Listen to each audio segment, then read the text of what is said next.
Welcome to Overcome Podcast.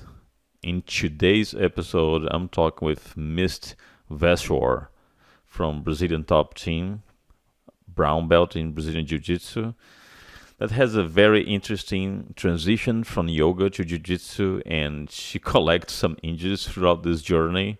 And what is interesting about this interview is her level of maturity from the injury perspective, how to avoid and how to say no for some scenarios that will expose more to potential injuries. So, very interesting interview. Stay right there. Be right back.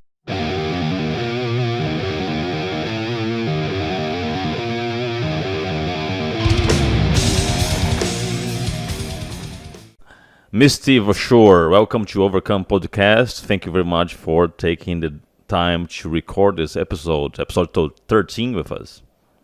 Thank you for having me. Lucky 13. Lucky 13, yeah. Misty, one of the reasons there were many reasons to have you here, but what really caught my attention and I decided to make this invitation is because when we were discussing about injury and we were give me some support on mine, which I truly appreciate. Thank you very much for that. You were telling me that you had a major knee injury and it was not even during jiu-jitsu. It was in your prior life as a yoga instructor, which was Correct. very interesting to me because you would think that yoga is pretty safe. You would never have something like that. So let's go through that day. What happened?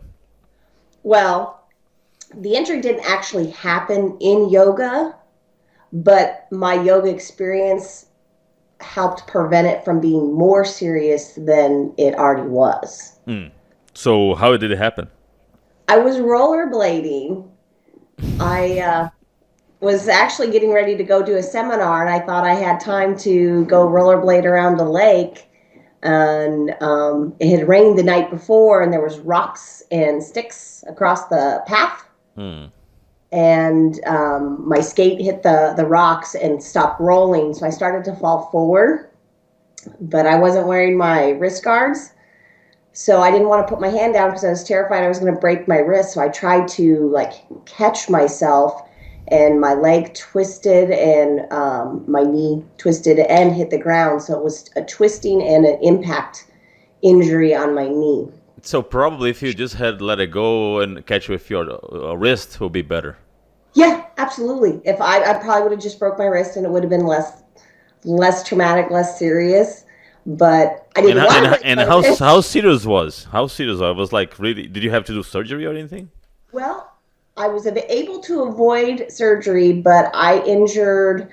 So the final MRI was a minor tear to the ACL, an MCL tear, a patellar femoral tendon tear, the vastus medialis tear, and bone bruising on the femur and the tibia. Wow. And So how that? Well, all those things were you didn't have to do surgery because you avoided doing some sort of alternative recovery, or technically you're supposed to have done the surgery. honestly, I think if I had gone to a different doctor, they probably would have done surgery because there were so many things injured, but none of the tears were complete tears. So it wasn't a complete ACL tear; it was a partial tear. The patellar femoral tendon, which is the tendon that keeps the patella, Yep. where it goes, Mm-hmm. that was only a partial tear. The vastus medialis, which I don't know if you know, but a lot of people might know, it's that little muscle that looks kind of like a teardrop right above the knee, kind of more toward the inside of the knee. Yes. Yes. Partial tear to that muscle, and then the MCL is the ligament on the inside of the knee. Usually on an MCL tear, when those rupture, they don't do surgery on those, so that alone wouldn't have caused this a surgery. But I think my doctor was the big reason I didn't have surgery. He's an orthopedic surgeon, so of course they make money by doing surgery, but he wants to avoid it. He was, hey, Misty, you're young. you're fit, you take care of yourself because you're so fit. Your recovery is going to be better. Let's try physical therapy first. So he didn't take surgery off the table until 2 months into my recovery. Now, did you have to put any casts or something? No casts, but I was non-weight bearing because of the bone bruising on the femur. If anybody's had a bone bruise, they know they're pretty painful. But if you haven't had one, it's almost as painful as a break, if not more painful. So I was on crutches for probably a month, non-weight bearing. Yeah, not bad. Yeah. I'm on. Not bad. Not bad, yeah. And then 2 months of physical therapy or more? I did 4 months of physical therapy, but it wasn't after my first 2 months of therapy did my surgeon, orthopedic doctor, finally take surgery off the table. Like when we first started rehab, I kept asking him, are we going to have surgery? Because if I was going to have surgery, I wanted to have it. I wanted to get it over with. I wanted to start the recovery process. I didn't want to wait 2 months and then be told I had to have surgery and then start the rehab process again. Right. Because it's, as you know, it's hard to sit around and not do anything. Yep. Yeah. I know that for sure. So those first 2 months, not knowing if I was going to have to restart my rehab, because he wouldn't say, no, we're not going to do surgery, or yes, we are. I had to wait and do my physical therapy and do my checkups. And I'll tell you what, I went to my physical therapy sessions. Any homework they gave me, because as you know, they give you homework at physical therapy. Right. I came home and I did my homework, and because I just wanted to get back to doing my life. And as a yoga instructor, I couldn't work. So you were out of work for 2 months? 4 months. 4 months. Wow. 4 months I was out of work. The injury happened. And now let's go through these 4 months. I mean, what was more difficult to you from the psychological perspective? It was the isolation, the not being able to hang out with the people that you are used to. How did you handle that? The initial probably first month was the worst, because I couldn't drive. Yeah. My husband would be at work and I would be home alone, and it, very hard. Yeah. Very hard. So the isolation was hard. The pain. I did take pain medication that was prescribed, and I don't know if pain medication can affect you and, kind of push you towards that, like, depression. Yeah. Or was the injury itself, or the combination? So were you right there in the edge of having those deep thoughts, feelings of depression? It definitely got pretty dark sometimes. Like, I would be sitting in the recliner, and it's midnight, and my husband's asleep. I'm sitting in the chair. I'm in pain, and I'm like, why? What am I doing? Yeah. Like, this isn't living. This is like, why? Yeah. I feel like when I kind of weaned myself off the pain medication, it got better. So like I said, I don't know if pain medication can contribute to that, but it, I think it's a mix of things. Is the medication is right in the beginning is always tough. To me, it was always the post surgery weeks was really tough. The pain, the isolation, it was tough. It was really mental health is a big problem when it comes to recovery. And I read a lot about this, and it is very common, mainly for athletes that are so used to being active, to suddenly stop everything is just not normal for you. Yeah. It's just not normal for you to stop being active. Right. Yeah. So probably that's how you felt, mainly because you were teaching. So I'm not sure what was your schedule at that time, but you probably were teaching every day, right? Most every day I had a pretty, I taught the early crew. I would get up and I would go teach a 5:30 a.m. or a 6 a.m. Class. And so they were my regulars and, they were all asking where I was at. Hmm. One of my co-teachers, she did come over and check on me and gave me well wishes from all of my students because she took over my classes. But, um, you know, not being able to see my regulars and like that social Right. connection, social's very important. And so not having that social connection and also not getting to even participate in yoga and fitness as well because I've that's been always been a big part of my life. And were you passionate about yoga as you are today about jiu-jitsu, or you say you are more today about jiu-jitsu? Probably more so today about jujitsu, but at the time, yoga was definitely my passion. It was, uh, a big part of my life. I practiced regularly. I had my 500-hour certification. I taught classes. I managed the local yoga studio. I helped the same studio develop some of their classes that they would teach and things So like it that. was not a hobby, it was really your career at that time. Yes, yes. Yeah, so it's pretty tough. I would say it's probably the same as today as jiu-jitsu. Yeah, yeah. Jiu-jitsu kind of replaced it. It grew into my yoga space Mm. because when I first started jiu-jitsu, I was still teaching yoga. Oh, so So, the transition was not cutting off yoga and going all the way to jiu-jitsu.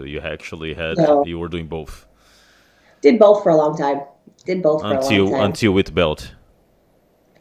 It was blue belt Oh, okay. So. when Professor Machado and I decided to partner and open BTT North Dallas. Hmm. Um, I thought I was going to be able to continue to teach yoga, and I did for the first 2 months of running this BTT North Dallas and trying to teach. And I ran myself down. I got sick like 3 times because I wasn't sleeping. And I realized I couldn't burn the candle at both ends. So Yeah. I resigned from teaching. Yeah, because now it's not only a matter of you training and competing in jiu-jitsu, but are also a business owner. So there is a whole different level of responsibilities and everything that you have to do, right? Yeah, absolutely. Do you think that if that injury has had happened today with your schedule, it would be worse today, or in the past was actually worse? Well, I'm going to say both. One, because in the past I didn't know how to deal with it. I think I would deal with it differently today, but that's only because I experienced it in the past. Hmm. But if it happened today, I'm responsible for kids' classes. I'm responsible. There's so much more I'm responsible for having BTT North Dallas and BTT Irving because I have a lot more responsibilities. Yeah. Not just teaching some classes where I have other yoga teachers that were able to pick up and those classes were able to get taken care of. But now there's not a lot of So it's not even about you as an athlete. It's more about you as a instructor today, because yeah, I think that would be more what because I'm worried you about. think you will be fine taking off and not training for like 4 months like you did in yoga. It would hurt my heart, but but I know what would be more important is making sure that the academy continued to run and the kids got the attention that they needed and the support that they needed. Um, that would be my priority. No, it makes sense. It makes sense. And in the past, you really didn't have this. But you brought a good point that you learn with that experience, and you probably will handle differently. And what did you learn throughout those 4 months that you were down? Did you think that today you are better because of that? I do think to learn you learn how to handle the challenges, whether.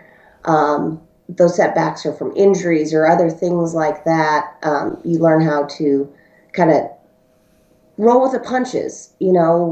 Things happen, and there are things that are beyond our control that happen, and to worry and stress and let those things hang that we can't control, it becomes a waste of energy. Yeah. So you need to spend your energy on things that you can control. Okay, what can I control?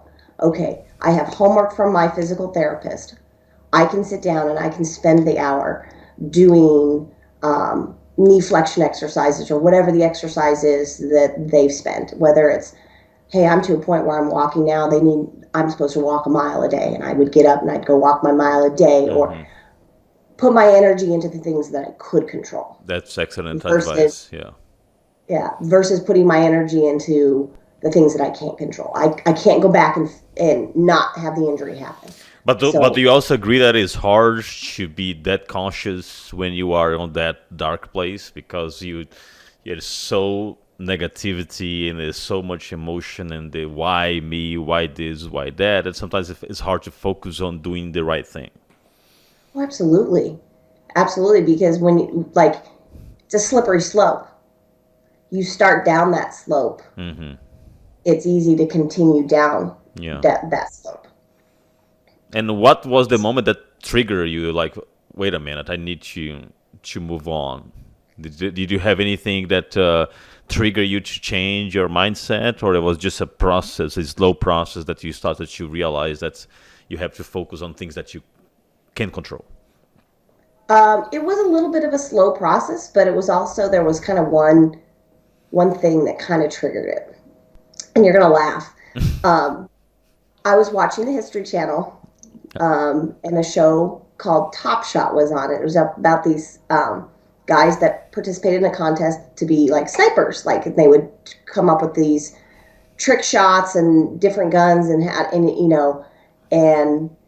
I watched that, like a couple episodes of that show, and I started thinking to myself, they're putting their energy into this, and it's like, okay, our bodies are fragile, our lives are fragile. There are things that I want to do that I have not done, and I need to start doing those things. And as soon as I'm able, I want to do, and I created this little list, and the list included learn a martial art. Oh, wow. So it was on that day that you made this decision? Yeah. Watching that show. Unbelievable. That's wow. So it was learn a martial art, learn a foreign language, learn to play an instrument, and learn to be a sniper, because I was watching that show. Wow. So those are on my list. And then I, from there, decided learning a martial art was going to be most taxing on my body compared to some of those other activities. I'm not getting any younger, so I figured I'd start there. And that's how you met jiu-jitsu. Yeah. That's amazing. That's interesting that this type of show, which has really nothing to do, it triggers you to think that way, right? I'm not laughing because of the show. I just find it interesting that some people get triggers for different things and start to rationalize on how they can keep moving on. Yeah, well, it came to, these people had they were really good at these things, and it's like, well, how do they get good at that? They put time in it, and they have to, again, that energy, that's where they're putting their energy, and that's, of course, they're going to excel where they put their energy. So if I put my energy down this deep, dark hole, of course, it's where I'm going to go. I need to direct my energy somewhere else. Yeah, that excellent point. Excellent point. When you came back after the 4 months, it was right after that you started jiu-jitsu, or it took some time for you to actually start training jiu-jitsu? It was like a 1 year later, or was it in the same year? It took some time. I was very afraid of getting re-injured when I came back. So I started with yoga. Yoga's safe. It's gentle. It's not necessarily partner work. I can control my environment with yoga, but I wanted to start learning a martial art. So I was looking for a place that did private lessons for martial arts. I didn't even know what kind of martial art I wanted to learn. I wasn't like, oh, I want to do Right. jiu-jitsu or I want to do karate or taekwondo. I didn't know anything about martial arts. The only thing that you So knew at that point is that you were afraid to expose yourself to some things because of your knee. absolutely, absolutely. So I found a guy here in McKinney that did private lessons, and he taught like a mix of martial arts, Muay Thai and Taekwondo and karate, and he did a little bit of groundwork too. And I thought, well, it's private lessons, so I don't have to risk a training partner injuring me. It's a little more controlled environment. So I set up some lessons with this guy, and I figured it was a good place to start because I didn't know what style of martial art I wanted. Mm-hmm. So he kind of introduced me to some striking arts, also some weapons, eskrima sticks, bow staff, and then we did some groundwork. And I fell in love with the groundwork. And every time I went to see him, I wanted to do that. And he was like, you need to build your whole repertoire. And I was like, no, I want to do the groundwork.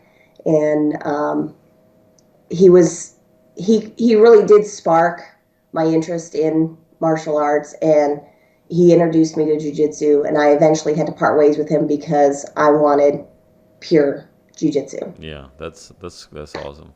And again, that was like how many years after the injury? I started martial arts probably 8 months after I got cleared to be active again. Okay, so now let's go back to your first year as white belt. Start rolling. Did you avoid any type of thing, or by that time were you very confident with your knee and you didn't have any concern anymore? Every now and then I would find myself in a position that I would kind of, I don't want to say panic, but I would go into protection mode. Even today? And what's that? Even today? Every now and then, if I'm, because I've kind of banged up that knee a couple times since then. And so there are certain positions with maybe larger individuals that I realize that my knee is kind of vulnerable. So I maybe give up a position because I don't want to re-injure. But it happened more at white belt and blue belt. I didn't necessarily understand. I also didn't have enough technique to protect myself, whereas now I have the ability to use my technique to protect yourself. Not only be offensive but defensive. Right. Now you are a brown belt, and I've seen you rolling with way bigger guys than you. And so during those rolls, you just let it go, and you don't really work in a specific game because you know of the knee and you are concerned, like you said, going into a more defensive mode, or you never really start with that mindset because it may cause you problems to really use your full potential. I don't start with the mindset of, I have to protect my knee. Mm-hmm.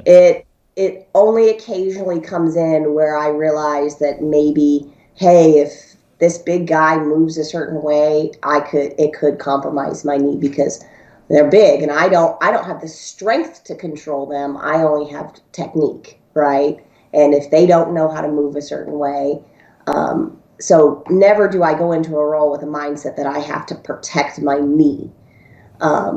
That's never the case. I go into roll. In all those years, because brown belt, how many years we've been doing jiu-jitsu for? 5, 6? 7 years. 7 years. So you never re-injure your knee, or never even felt another pain on your knee? Once at white belt, I did re-injure that same knee. It was at a competition. A no-gi competition. I actually was registered for the wrong division. I didn't realize it, so I was registered with all the blue belts. Wow. So I was way in over my head. And the first round, she kind of got on my back, and my legs stuck to the mat, and when she turned, it twisted my knee. It kind of swelled up, and I limped around for a little while. It recovered, but that was the only time I re-injured that same knee. But Nothing major, probably, right? no, it wasn't anything major. It was just like a little, twisted it a little bit, and it was sore for 2-3 weeks.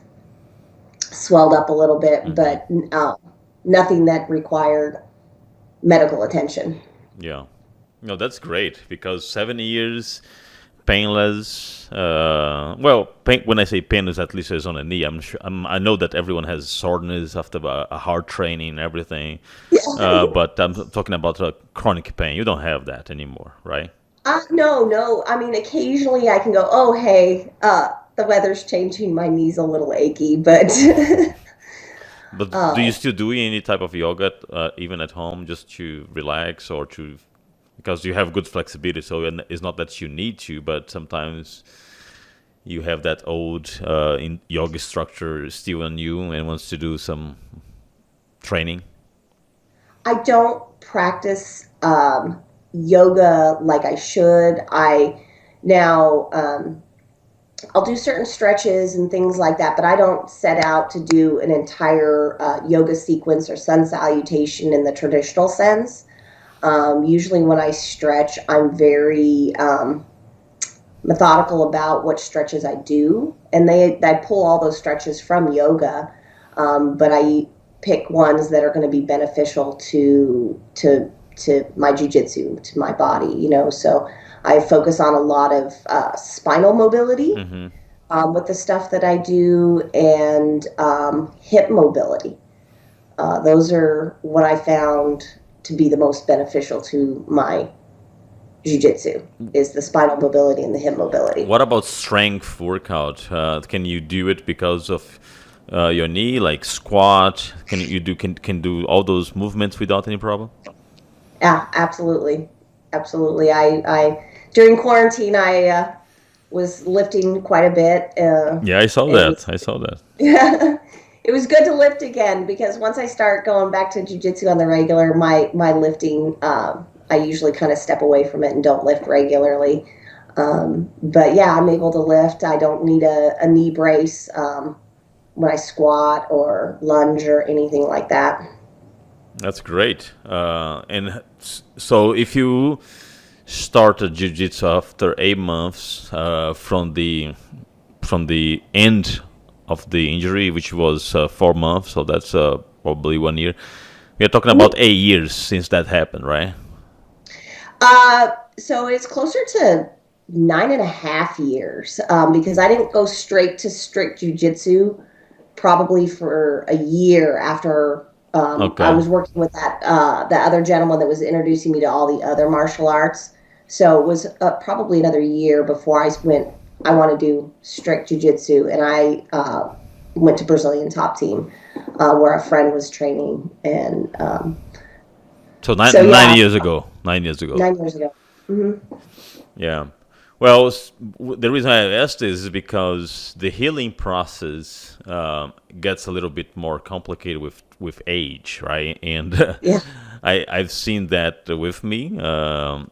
It's taking more time, and that's why it's complicated when you are getting older. If you get injury, naturally, it's going to just take more time to heal, right? Yeah. And then 10 years ago, 9 years ago, your healing process was different from what it is today. If you ever get injury, I hope you never get injury again, but just in a scenario that you compare. But there is also the wisdom, right? As you said, you learn a lot from that experience. Yes.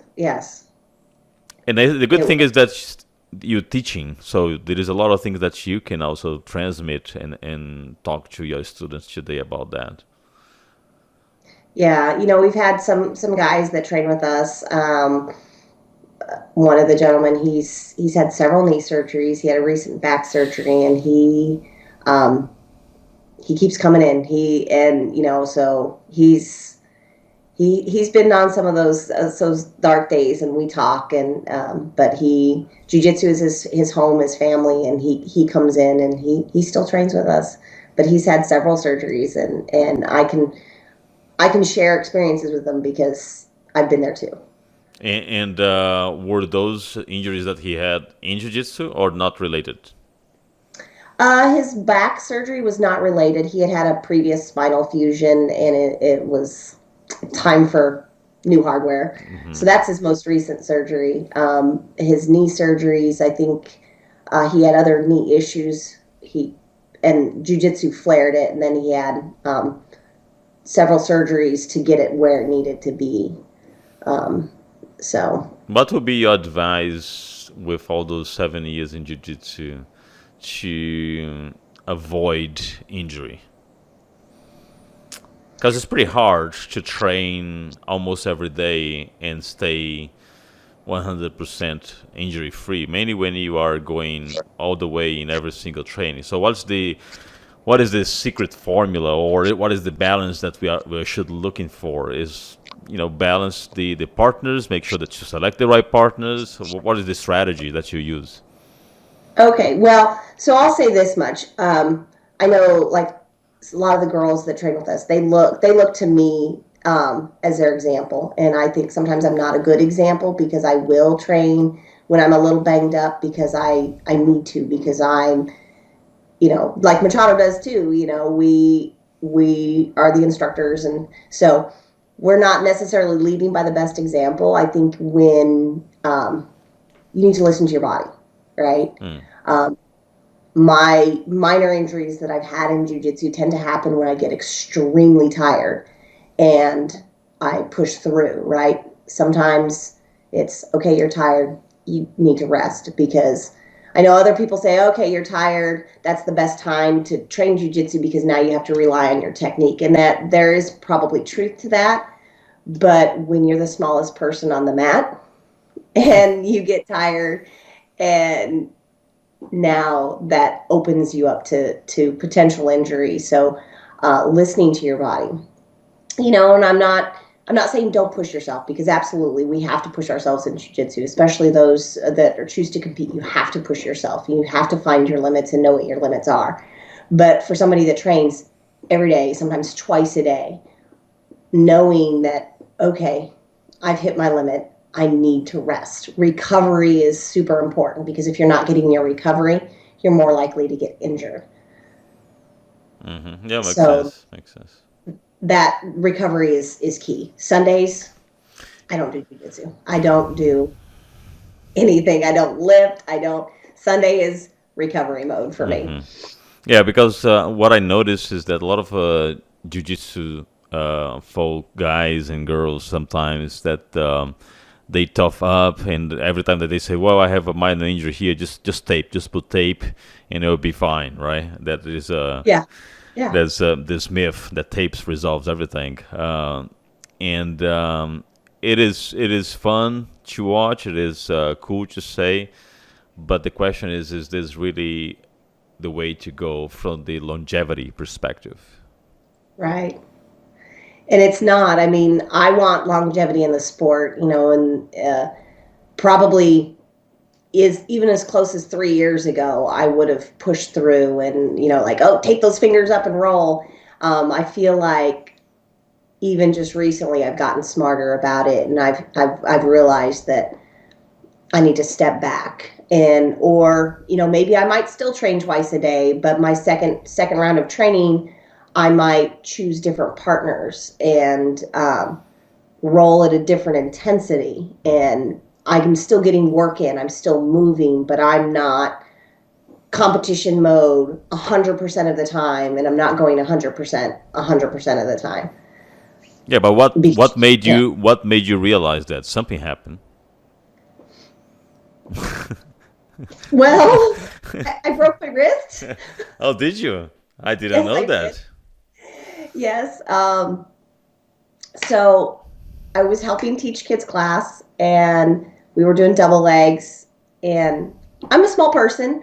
There was a larger teenage boy in class, and he didn't have a partner. So I was his partner because we were about the same size. And I got lazy with my break falls, and I posted my hand. I felt like I just sprained my wrist. Life went on. The next week or so, I was taping my wrist. It was really sore. It hurt to turn doorknobs or like pump the soap to, Right, right. and, simple things. I was like, man, I can't. Turning doorknobs was so painful, and I just kept taping it. And then I was like, it's going to get better. It's going to get better. And I would roll and I would roll, and people would grab my wrist, and it would hurt so bad. And then I got to a point where, oh my gosh, PANS is in 2 weeks. I can't go to the doctor now because he's going to tell me not to train, and I have to go compete at PANS. So I'm in the middle of a weight cut, and so my nutrition isn't probably the best because I was running out of time to cut 10 pounds. My wrist is hurting. I'm still training. I go compete at PANS, barely make weight. The day after I get back from PANS, I go to my same orthopedic, the one that did my knee, and my wrist had been fractured. I trained 6 weeks on a fractured wrist before I went to the doctor. Oh, wow. So that's the parts that we say you should have listened to your body, right? Yeah, And you didn't. And that's I did. the stubborn thing that many jiu-jitsu practitioners have, right? They know that if something is wrong, but they are in such a hype to train that they don't stop. And then Yeah. sometimes when they go see it, they just aggravate that problem. Yeah, I just kept training, so it wasn't healing, right? I mean, it was, I competed terrible, and of course, my nutrition was bad because I was weight cutting. That was also slowing the healing process. So really, I had trained for 6 weeks in pain, and my training was terrible. I competed terrible at PANS. And I get back, and now I get to spend 4 weeks in a cast up over my elbow, and then another 3 weeks in a short arm cast. So I ended up having so much more time of not training appropriately or not training at all because I didn't address it in the beginning. Well, wait a minute. Was this year? No, this was at the end of my blue belt. Okay. The very end of my blue belt. Okay, because I was about to say I don't remember seeing you in cast. No. This was at the very end of my blue belt. Okay, so that's when you learn that you need to listen to your body more and respect that. Yeah. It was really a sign, I kept thinking, oh, it's just a sprain, just a sprain. And when I go to the doctor, and he's like, no, you fractured the wrist and tore cartilage. Had I waited much longer, my wrist would have needed surgery. So how long were you out of training after that? So when I was in the cast up over my elbow, I couldn't train at all. I would put my gi on for kids class, and it barely fit over the cast, and I couldn't hardly help the kids. I could really just make sure they're not hurting each other, but I couldn't demonstrate things. I couldn't help them. I was more of a little bit of a supervisor, and that was hard. It was hard on Machado. Yeah. He didn't have the help he needed in class. 4 weeks in that long arm cast. I was there every day, and I think. Yeah, but you were not training. You were just helping out. No, not training at all. No, I put my gi on. I'd line up in class, and then I'd sit on the edge of the mat and watch everybody else train. Do you think that helps to be on the sideline watching? Because I think it can be a double-edged sword. yeah, because honestly, a lot of people say, "Hey, come over to watch the training." I was like, I don't feel like just watching. I would like to do it, and it feels like it makes me even more sad if I just watch. Yeah. No, it's very much a double-edged sword. It keeps you connected, right? But you're watching all of your training partners, all of your friends get to do what you want to do, get to learn, get to progress, get to get ready for competitions, and you just watch. It's hard. Yeah. I think it has benefits, but I think it can be a little detrimental too. I agree. I agree. That's It's why to me, I didn't do it yet. And it has been 3 months now, and I haven't visited the gyms to watch, just because I mhm. know how I'm gonna feel. Just I know how I feel by just watching videos on the internet. It Right. fires me up, and I'm like, oh, I can't do that, you know. So imagine being in a place physically. But I've seen other testimonies, other people saying that they it was a way for them to cope. So I think every person reacts differently. That's how I Yeah. reacted. So that's why I was wondering if you felt any benefit, or you did because you had to, since you are already partnering in the gym and you had to teach. So you had to be there no matter what. Right. Yeah. So the question is, if you wouldn't need to be there, would you go just to watch? Probably not. Probably not every day. I might have gone in just to kind of say hi, and but I don't know if I would have done it right at the beginning. Maybe closer to the end, and check in with my friends. But I most certainly probably would have not gone every day Yeah. and dressed for class and then just sat there.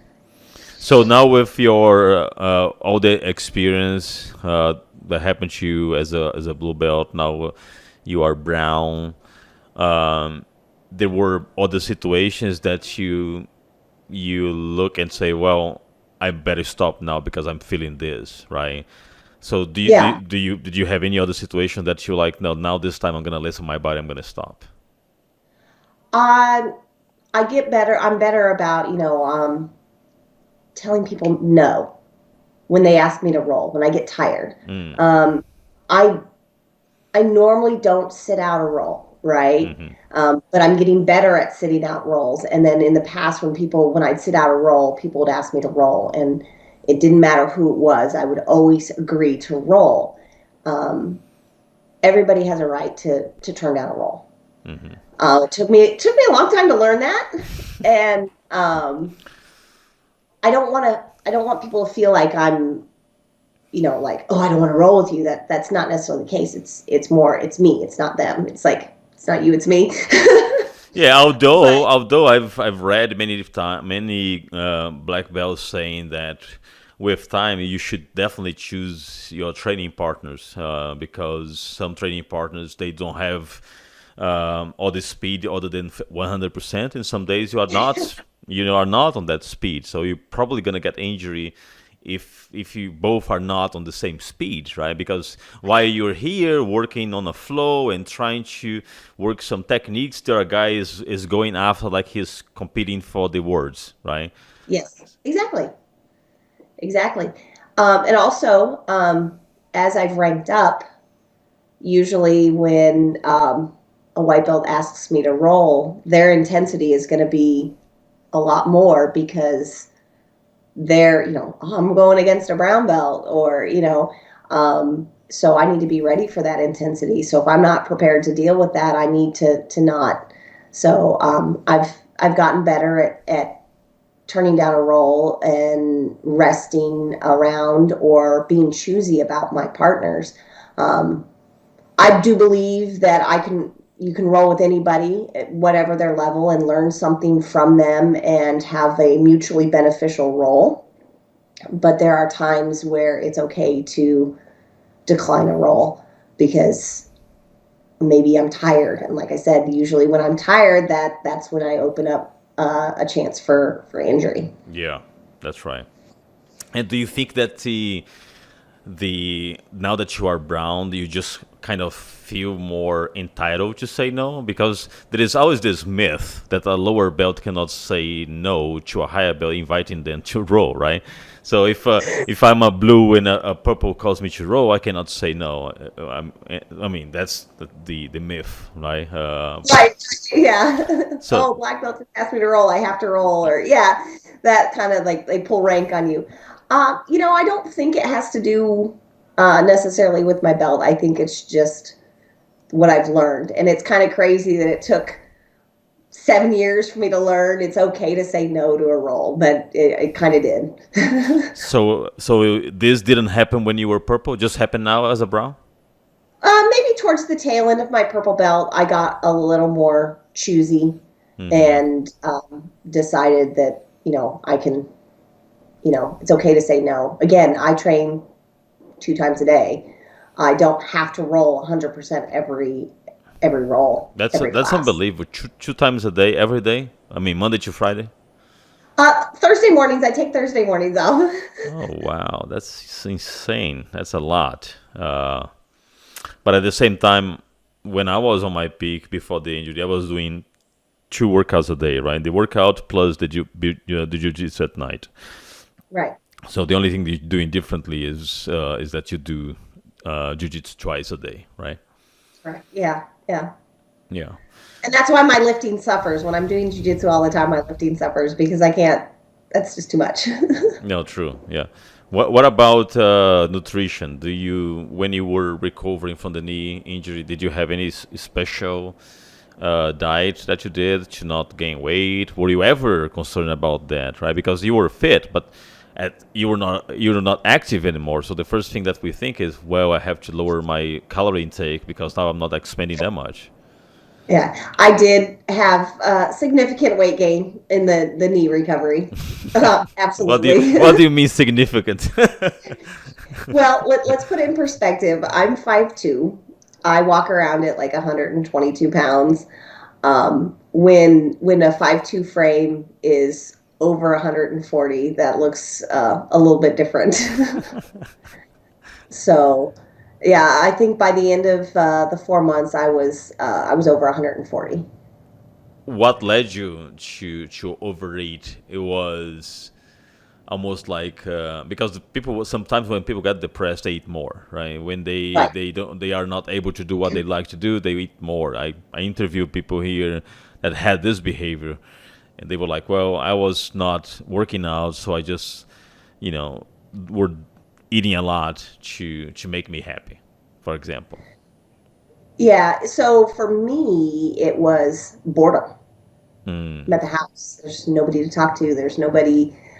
So it became snacking out of boredom coupled with the inactivity. yeah.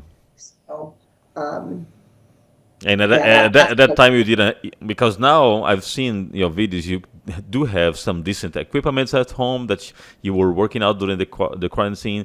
So yeah, during that time you didn't have that, right? Because you could do upper body at that time. right. No, I did not have the home gym setup that I have now. So yeah, I could have done upper body, but I didn't. And well, I didn't have the equipment, and I was, watching History Channel. Wow, that's really intense. Because I was out without working out for probably a month and a half, Hmm. totally, without doing anything. But as soon as the doctor told me that I could do upper body, I went straight to start doing upper body because it was a way for me to just feel alive again. Yeah, yeah. Well, like when the arm was broken, I I still worked out. I ran. So Hmm. when I was wearing the cast, I would run, and I could. I was actually able to back squat. I could get under the bar because I had, and I could. So I would squat Probably for. doing leg press as well, right? Yeah, yeah. There was things that I could do when my arm was broken. So in that particular instance, I did continue to work out. Yeah, you are today. You're just a better athlete than you were when you're doing yoga. Probably the mindset is so Yes. different that today you would never really take completely out. You work around the problem rather than what like you did when you were a yoga instructor. Correct. Yeah. Yeah, for sure. All right, Misty. So it was really cool chat. Thank you very much for Thank all you. the insights. I think it's super helpful to put things in perspective. Perspective is so important, and I had the the proof of that this week that I was able to grab some marbles with my foot, which I Yeah. was not able to do it before, and I never thought I'd be so happy grabbing marbles. So it's very interesting how perspective is important. Right. Keep doing your homework they give you. It's important. Yes, yeah. The homework is actually twice a day that he told me to do twice a day. So I do usually morning and afternoon, Yeah. and it has definitely improved the range of motion of my ankle. Is really getting better. Good. Good. Good. All right, my It is friend. painful though, it's pain and torture, also known as physical therapy. So, Oh, but I don't have a problem with the pain as long as that pain is giving me results, progress, right? The problem right. is when it's just pain for the sake of, post surgery, that is just pain, raw pain, Right. right? But now is a pain because it's extending. Is extending the muscle, is making sure that those things that were very stiff now are losing again, and so I am happy if I need to feel a pain at that time because I know that Right. that pain is, It's, is yeah, is helping me to get better. it's progress. Yeah. All right. Thank you very much, Misty. Thank you. I hope to see you soon at the gym, and thanks Yes. a lot for your time on this cloudy and raining day. Yes. Well, you take care and keep working on your homework and doing your recovery so we can get you back soon. Absolutely, my friend.